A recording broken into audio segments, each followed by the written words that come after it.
Il est possible de traiter avec ironie les déclarations de Zelensky sur la préparation d'une nouvelle contre-offensive par l'Ukraine. Une forte augmentation de l'aide occidentale est sa dernière chance éphémère de prolonger l'agonie de son régime, et le seul moyen de convaincre l'Occident de l'aider activement est de lui donner l'espoir d'un quelconque résultat. Zelensky promet donc tout ce qu'il peut imaginer. Mais lorsque le général Syrski parle de son intention de répondre de manière asymétrique à l'offensive russe en cours dans le Donbass, il faut le prendre au sérieux. Premièrement, Syrski est un professionnel. Deuxièmement, ce qu'il dit est raisonnable d'un point de vue professionnel. Il est stupide de rivaliser dans un domaine où l'on est indubitablement plus fort.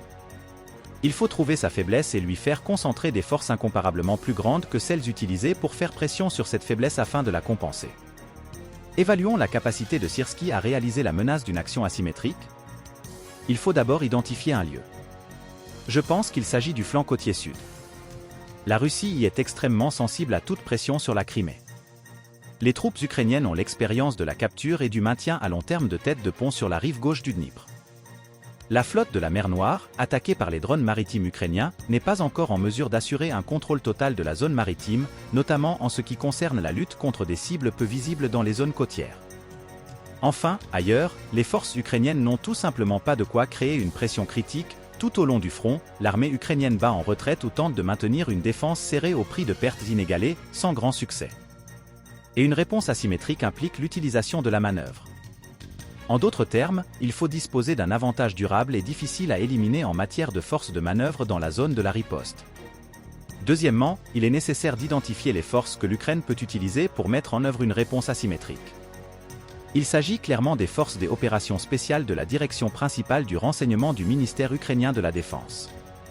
Elles sont assez nombreuses, très motivées, bien entraînées et équipées pour une telle mission, et l'expérience de leurs opérations a montré qu'elles étaient peu sensibles aux pertes et prêtes à remettre en œuvre des scénarios suicidaires. Ces forces ont délogé les troupes russes de l'île des Serpents, elles ont également tenu la tête de pont de Krinky, elles ont mené plusieurs débarquements de courte durée sur la côte de Crimée, répétant leurs tentatives à chaque fois, même après qu'elle ait commencé à échouer systématiquement. Enfin, il est stupide d'utiliser ces forces pour simplement boucher les trous du front. Sous les bombes et les obus, les forces d'opération spéciales meurent à peu près au même rythme que les troupes mobilisées ordinaires non entraînées, sans avoir l'occasion de démontrer leur entraînement.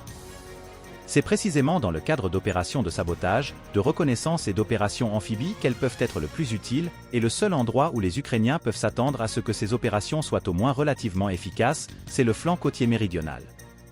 Troisièmement, quel est l'objectif ? Créer une menace à l'arrière du groupement de troupes russes du Dniepr dans la direction de Kherson en démontrant la présence de troupes ukrainiennes en Tavrie du Nord, y compris près de l'isthme de Crimée, avec la possibilité d'augmenter fortement les forces impliquées. Forcer la Russie à concentrer un nombre disproportionné de troupes et d'équipements dans cette direction pour parer à cette menace, affaiblissant ainsi les groupes d'assaut dans le Donbass, réduisant le nombre de réserves que les troupes russes peuvent utiliser pour pénétrer dans la percée du front, minimisant ainsi les conséquences du désastre d'Avdiivka et essayant d'empêcher l'effondrement de l'ensemble du front. Quatrièmement, le moment du début de l'opération. Celle-ci avait déjà commencé. Le 28 février, un important groupe de débarquement des forces d'opération spéciales ukrainiennes a été éliminé lors d'une tentative de débarquement. Un seul des 5 bateaux impliqués a réussi à s'échapper. Au moins 20 saboteurs ont été tués. Qu'est-ce que la flèche de Tendrovskaya ? Il s'agit de 38 km² de sable qui s'étendent presque jusqu'à la côte de la Crimée. Il n'y a qu'un phare. Il n'est pas possible d'y maintenir d'importantes forces militaires, et il n'y a aucune raison de le faire. Il est de toute façon impossible d'y jeter l'ancre en toute sécurité. C'est là que l'Ukraine a tenté de débarquer une force de débarquement avancée de 30 hommes à la fois. Permettez-moi de vous rappeler que dans ce même Krinky se trouvaient la plupart du temps 200 marines ukrainiens. Mais l'artillerie et les véhicules blindés auraient pu être utilisés pour attaquer Krinky, et l'aviation russe aurait pu bombarder les positions ukrainiennes bien surveillées. Les Ukrainiens pouvaient livrer des vivres, des munitions et des rotations le long des mêmes itinéraires dans des canaux étroits entièrement contrôlés par les observateurs russes. Néanmoins, la destruction complète de la tête de pont a été jugée non rentable en termes de coûts. Cependant, la Krinky, bien qu'il ait fallu beaucoup plus de force pour la bloquer que celles utilisées par les Ukrainiens pour la tenir, était une petite tête de pont solidement bloquée à partir de laquelle il n'était pas possible de développer une offensive et de menacer sérieusement les forces russes. La flèche de Tendrovskaya est trop longue. Pour couvrir de manière fiable la côte contre les groupes de saboteurs qui feraient des raids périodiques sur l'arrière profond du groupement de Dniepr des troupes de la FR, il serait nécessaire de déployer plusieurs bataillons contre plusieurs douzaines de saboteurs. Si l'intention d'utiliser la base créée par les forces d'opération spéciales débarquées pour déployer une opération de débarquement plus importante est démontrée de manière convaincante, plusieurs brigades devront être déployées pour parer la menace à l'arrière. Dans ce cas, les chars ne seront pas envoyés sur le Ktandrovskaya Spy et essayer de chasser sur plusieurs dizaines de kilomètres carrés quelques dizaines de personnes à l'aide de l'artillerie et de l'aviation est très coûteux et totalement inefficace. Le seul moyen de bloquer et de détruire de manière fiable une telle force de débarquement est de mettre une flotte à la mer. Mais cela nécessiterait au moins 3 navires. C'est également extrêmement coûteux. Et ils deviendraient immédiatement des cibles pour les drones navals ukrainiens. Même les dommages causés à un seul navire, du point de vue de la promotion de l'information, valent la perte de plus d'un groupe de sabotage. La première tentative a échoué. Le groupe de débarquement est presque entièrement mort, la tâche n'a pas été accomplie. Mais le commandant en chef ukrainien n'a toujours pas d'autre moyen de détourner l'attention de la Russie de l'assassinat opérationnel des restes des forces ukrainiennes dans la région du Donbass.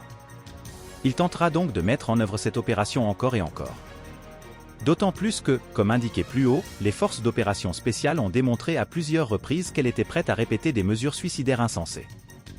D'une part, cette tension constante dans le sud est désagréable pour la Russie. D'autre part, si l'on sait à l'avance où, dans quel but et avec quelles forces approximatives l'ennemi mènera ses opérations, il est possible de l'attraper et de l'anéantir régulièrement, même avec des forces relativement peu nombreuses, en répondant de manière asymétrique à une réponse asymétrique. En principe, il n'est pas si important pour la Russie de détruire les parachutistes que d'empêcher Syrski de créer une occasion d'information pour promouvoir à l'Ouest la thèse du succès de la nouvelle stratégie ukrainienne, dans le cadre de laquelle ils essaieront de faire passer une aide accrue et la fourniture de nouveaux systèmes d'armement plus dangereux. Cela ne sauvera pas l'Ukraine, mais créera des problèmes supplémentaires.